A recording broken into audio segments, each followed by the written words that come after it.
চলে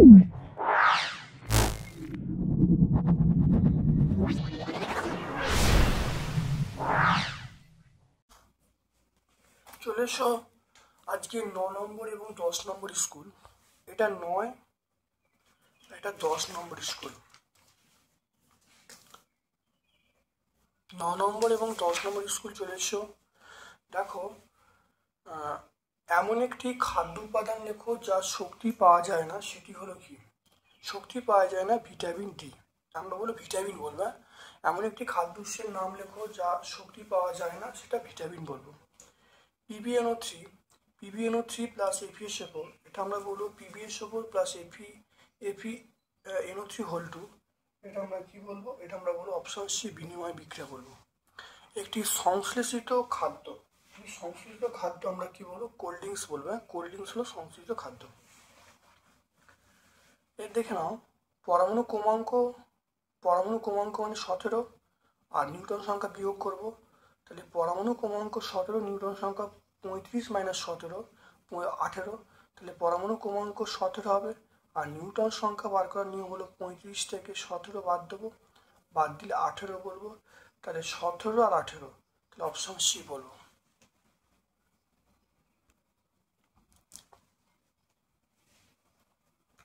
তারপরে দেখে নাও, জ্বর হওয়ায় রোগীর শরীরের তাপমাত্রা 104 হলো, সেলসিয়াস স্কেলে পাঠ কত? দেখে নাও 104 ডিগ্রি। দেখে নাও এফ এর মান 104 ডিগ্রি। তাহলে এখানে মান C/5, F মাইনাস 32/9। তাহলে C/5 equal to F minus 32/9। তাহলে এফ এর মান আমরা পেয়ে গেলাম 104, মানটা বসিলাম। তাহলে বিয়োগ করলে 72/9। তাহলে সি মানে 40 পেয়ে গেলাম। তাহলে সেলসিয়াস স্কেলের পার্ট আমরা পেয়ে যাবো 40 ডিগ্রি সেন্টিগ্রেড।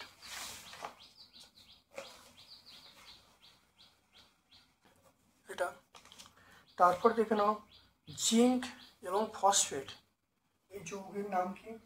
এটা হলো জিঙ্ক এবং সালফেট। এটা হলো আমরা বলবো ZnSO4 বলবো।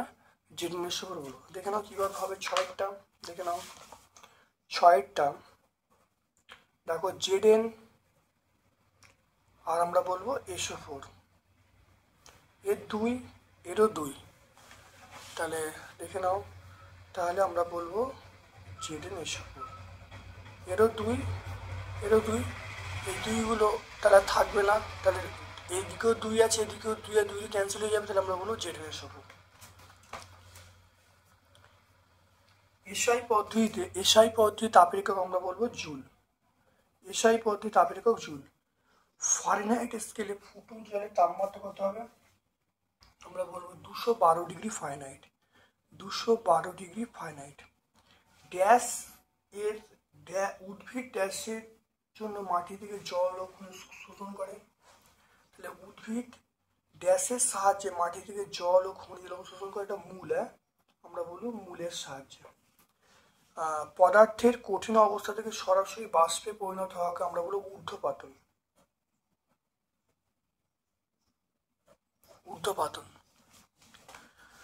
নিচের ফাঁকা জায়গাগুলো ঠিকঠাক পূরণ করতে বলছেন। দেখে নাও, এটা 2 হয়ে গেল, এখানে 2 হয়ে গেল। তাহলে দেখো সোডিয়াম কটা? সোডিয়াম দেখো 2টো। ক্লোরিন কটা? ক্লোরিন দেখো 2টো হয়ে গেল। অক্সিজেন দেখো 3টে আছে, অক্সিজেন দেখো 3টে আছে। আর হাইড্রোজেন দেখো, হাইড্রোজেন 2টো আছে, হাইড্রোজেন 2টো। দেখে নাও ভালো করে।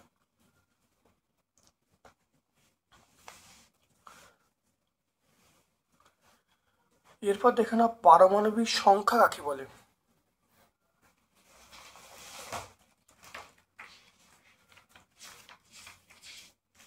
দেখে নাও, কোনো মৌলের প্রোটন সংখ্যাকে আমরা পারমাণবিক সংখ্যা বলবো।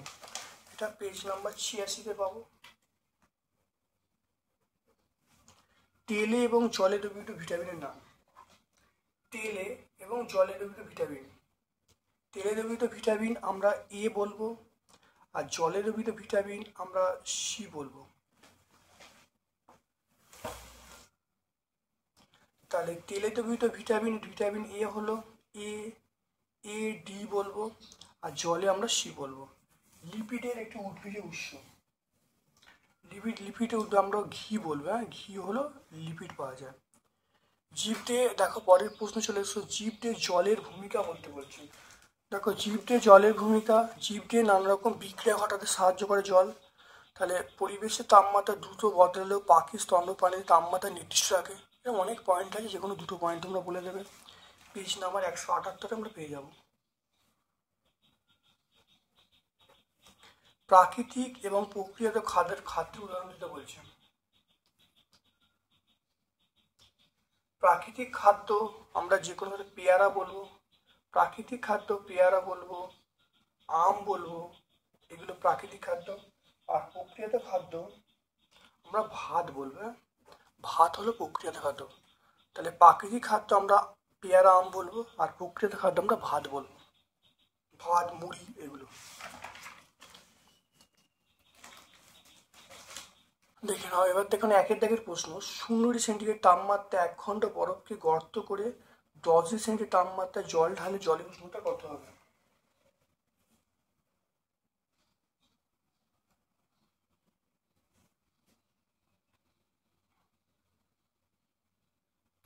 এটা মনে রাখবে, জলের উষ্ণতা একই থাকবে, 0°C তাপমাত্রায় থাকবে। টর্চের বাল্ব থেকে নির্গত আলোকরশ্মি, টর্চের বাল্ব থেকে নির্গত আলোকরশ্মি আমরা বলবো অপসারী হবে, অপসারী হবে। বস্তুকে আলোক উৎসের কাছে নিয়ে গেলে ছায়ার আকার, বস্তুকে আলোক উৎসের কাছে নিয়ে গেলে ছায়ার আকার আমরা বলবো, আলোক উৎসের কাছে নিয়ে গেলে ছায়ার আকার বড় হয়। এই আলোর প্রশ্নগুলো এগুলো কিন্তু তোমাদের এই সামিটিভে নেই। তারপর দেখো, সমতল আয়নার সঙ্গে 30° কোণে আলো আপাতিত হলে প্রতিফলন কোণ, এটা 30 + 60 হবে। এটা কিন্তু খুব ভালো করে এটা পরে বুঝিয়ে দেবো, যাই হোক এটা কিন্তু 60 হবে।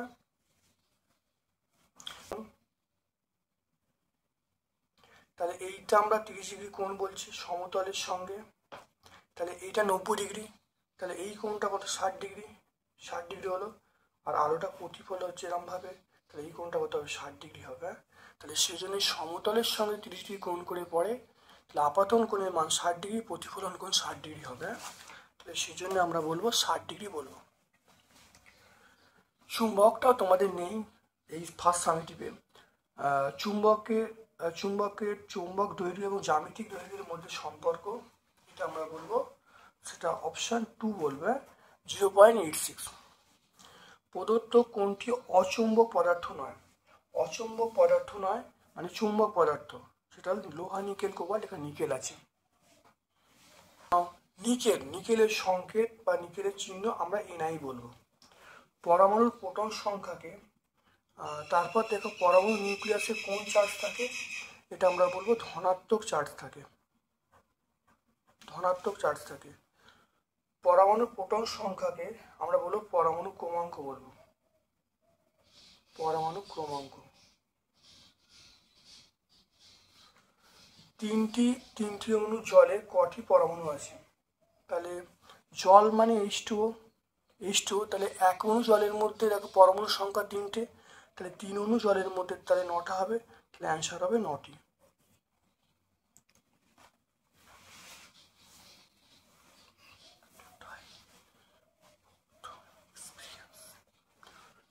আয়ন, দেখো আয়ন কাকে বলে, আয়ন কয় প্রকার ও কি কি? দেখো আয়ন কাকে বলে? তড়িৎগ্রস্ত পরমাণু বা মূলককে আয়ন বলে। তড়িৎগ্রস্ত পরমাণু বা মূলককে আয়ন বলে। আয়ন 2 প্রকার, ক্যাটায়ন, অ্যানায়ন। তাহলে ক্যাটায়ন মানে ধনাত্মক তড়িৎগ্রস্ত আয়নকে ক্যাটায়ন বলে, ঋণাত্মক তড়িৎগ্রস্ত আয়নকে আমরা অ্যানায়ন বলবো। তাহলে 134 পেজে আমরা পাবো, এটা সহিকে 134 পেজে। তারপর দেখে নাও, তড়িৎচুম্বক কাকে বলে? তড়িৎচুম্বক বাড়ানোর উপায়গুলো কি? তড়িৎচুম্বক কাকে বলে? তড়িৎচুম্বকের শক্তি বাড়ানোর উপায়গুলো কি? চুম্বক কাকে বলে? তাই লোহার দণ্ডের ওপর অন্তরিত তামার তার জড়িয়ে তার মধ্যে তড়িৎ সমপ্রবাহ পাঠালে যে চুম্বক তৈরি হয় তাকে তড়িৎচুম্বক বলে। তাই তড়িৎচুম্বকের শক্তি বাড়ানোর উপায়, 1 নম্বর হলো পাক সংখ্যা বাড়াতে হবে, 2 নম্বর প্রবাহ মাত্রা বাড়াতে হবে, 3 নম্বর হলো ব্যবহৃত চুম্বক পদার্থ উপাদানের পরিবর্তন ঘটাতে হবে। তাহলে এটা আমরা 6×768 পেজে পাবো, 67, 68 পেজে আমরা পাবো। প্রচ্ছায় উপপ্রচ্ছায় দুটো পার্থক্য। এখানেও প্রচ্ছায় বলতে বিস্তৃত উৎসের সামনে কোনো অস্বচ্ছ বস্তু রাখলে পেছনে যে পর্দার পেছনে যে গাঢ় অঞ্চল পাওয়া যায় তাকে আমরা কি বলবো, তাকে আমরা ছায়া বলবো। আর প্রচ্ছায়াকে ঘিরে যে আবছা অন্ধকার থাকে তাকে আমরা কি বলবো, উপচ্ছায়া বলবো।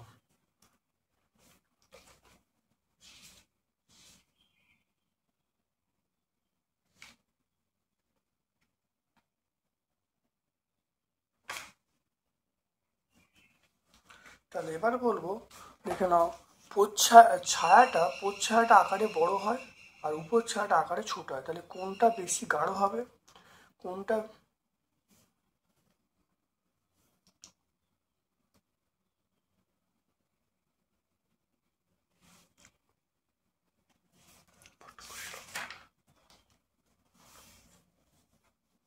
দেখে নাও ভালো করে।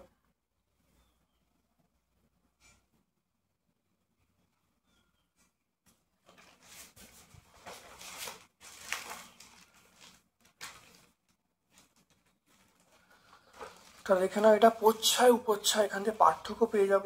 মানে গাঢ় অংশকে আমরা ছায়া বা প্রচ্ছায়া বলবো, আবছা অন্ধকার অঞ্চলকে আমরা উপচ্ছায়া বলবো।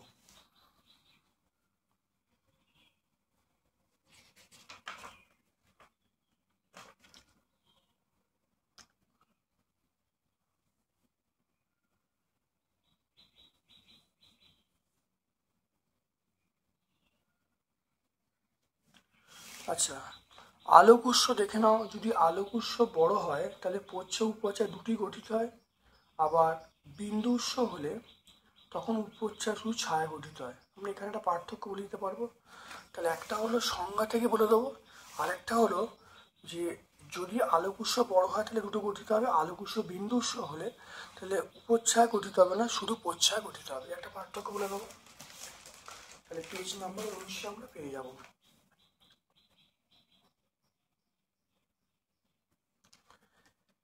সেলসিয়াস এবং ফারেনহাইট স্কেলের মধ্যে পার্থক্য কি?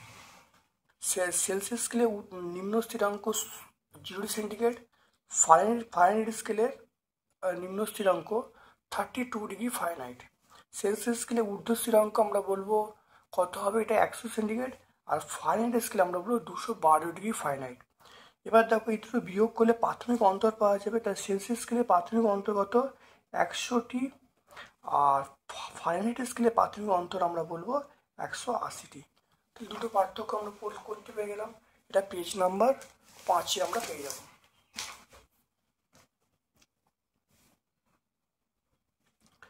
এসআই পদ্ধতিতে তাপের একক আমরা কি বলবো, জুল বলবো। 40°C তাপমাত্রায় ফারেনহাইট স্কেলের পাঠ কত হবে? C/5 F-32/9। এখানে দেখে নাও, সি এর মান 40, তাহলে 40/5 F-32/9। এটা কাটাকুটি করলে 8 হবে। এটা F-32/9। এটা দেখো F-32, 8 9 72। তাহলে F এর মান পেয়ে গেল, F সমান 72 + 32। তাহলে F এর মান পেয়ে গেলাম কত, 104। তাহলে অতএব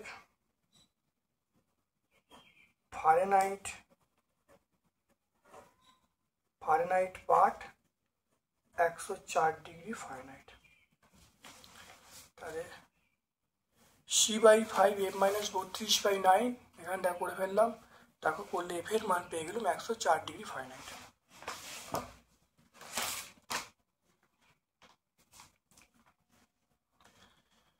এবার দেখো জীবনবিজ্ঞান পোর্শনে চলে এসো। যে মৌল ব্যতীত প্রোটিন গঠন সম্ভব নয় সেটা আমরা বলবো নাইট্রোজেন বলবো। নাইট্রোজেন ছাড়া প্রোটিন গঠিত হতে পারে না। টিটানি রোগ মূলত যার অভাবে হয় সেটা আমরা বলবো লোহা, এফি। কাণ্ডে পলিলিকুইড হয়, সুষুম্না কাণ্ডে দেখা যায়, সেটা আমরা বলবো CSF। এটা বলবো CSF। তারপরে দেখে নাও, এটা ই হবে না, 2 থেকে 1 কোনো ব্যক্তি, কোনো সুস্থ ব্যক্তি তার দৈনিক ওজনের কেজি প্রতি ড্যাশ পরিমাণ জল পান করলে দেহের দৈনিক জলের চাহিদা পূরণ হয়।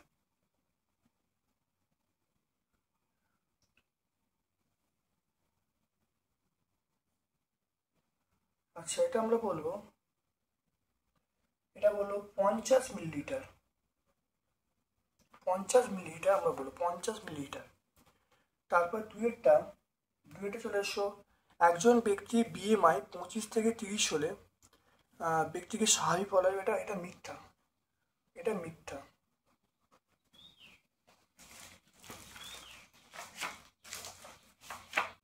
রিকেট রোগ হয়, সেটা বলবো, রিকেট রোগ হয় আমরা বলবো 3টা, এটা ভিটামিন ডি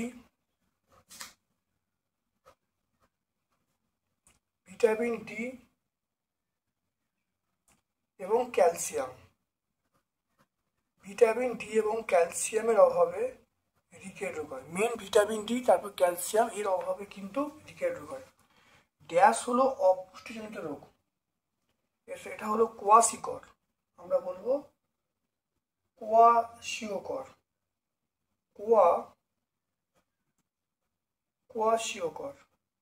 এটা হলো কোয়াশিওকর, একসঙ্গে হবে।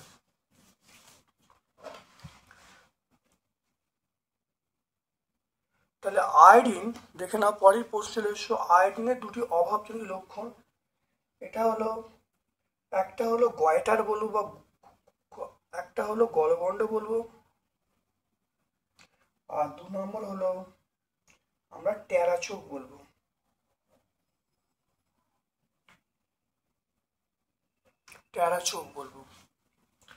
প্রক্রিয়াত ফলের রস উৎপাদনে ব্যবহৃত হয় একটি কৃত্রিম রাসায়নিকের নাম। প্রক্রিয়াত ফলের রস, দেখো ফলের রসে আমরা বলবো, দেখে নাও, এটা বলবো সাইক্লামেট বা স্যাকারিন, এসব জিনিসগুলো বলবো। এটা পেজ নাম্বার 169 আমরা পেয়ে যাবো। এটা এখানে লিখছি না, তাহলে পেজ নাম্বার 169। এবার দেখো একটা প্রশ্ন যেটা ছিল, দেখো এখানে BMI, দেখো BMI প্রশ্নটা রিপিট করছি, 25 থেকে 30 হলে বলা আছে স্বাভাবিক ওজন। দেখে নাও 8.5 থেকে 25 হলে স্বাভাবিক, দেখতে পাচ্ছ, আর 25 থেকে 30 হলে বেশি ওজন। তাহলে এই জন্যে আমরা এই বিবৃতিটাকে আমরা মিথ্যা বলেছি। চলে এসে এবারে 3টায়, অতিরিক্ত পরিমাণ প্রোটিন জাতীয় খাবার গ্রহণে 2টো দৈহিক সমস্যার নাম লিখতে বলছে। অতিরিক্ত পরিমাণ প্রোটিন খেলে দেখো বাত হবে, কিডনিতে স্টোন হবে বা অন্যান্য নানা সমস্যা লক্ষ্য করা যাবে। এটা 151 পেজে পাবো, পেজ নাম্বার 151 পাবো। তারপর দেখো অ্যানিমিয়া কি, এর কারণ কি? আয়রনের অভাবে যে রোগ হয় তাকে আমরা বলবো অ্যানিমিয়া। এটা আমরা 165 পেজে পাবো, পেজ নাম্বার 165। তাহলে অ্যানিমিয়া হলো একটা রোগ যেটা আয়রনের অভাবে ঘটে। তারপর দেখো কোনো একজন ব্যক্তি কোষ্ঠকাঠিন্যে ভুগছে, উক্ত ব্যক্তির এই অবস্থায় সুরাহা করতে তুমি তাকে কোন প্রকার খাবার গ্রহণ করতে বলবে এবং কেন? কিন্তু সমৃদ্ধ খাবার খাওয়া হয়, যেমন সজনে ডাঁটা, বাঁধাকপি, আপেল, বীজের খোসা, ওট, এইগুলি খাওয়ানো হয়, তাহলে কিন্তু উচ্চচাপ মানে উচ্চ রক্তচাপ কমে যাবে, স্থূলত্ব কমে যাবে, অন্ত্রের ক্যান্সার কমে যাবে, কোষ্ঠকাঠিন্য দূর হবে। তাহলে আমরা কত বলবো? 160 পেজে আমরা বলবো, পেজ নাম্বার 160 আমরা পেয়ে যাব। তাহলে আমরা 2টো স্কুল সম্পূর্ণ ব্যাখ্যা করলাম, 2টো স্কুল 9 এবং 10, 2টো স্কুল সম্পূর্ণ ব্যাখ্যা করলাম। ভিডিওটা কেমন লাগলো কমেন্ট সেকশানে কমেন্ট করবে, ভালো লাগলে লাইক করবে, যারা চ্যানেলটাকে সাবস্ক্রাইব করোনি চ্যানেলটাকে সাবস্ক্রাইব করে দেবে, বেল বাটনে ক্লিক করে দেবে। আমার পক্ষ থেকে সকলকে ধন্যবাদ এবং শুভকামনা জানাচ্ছি।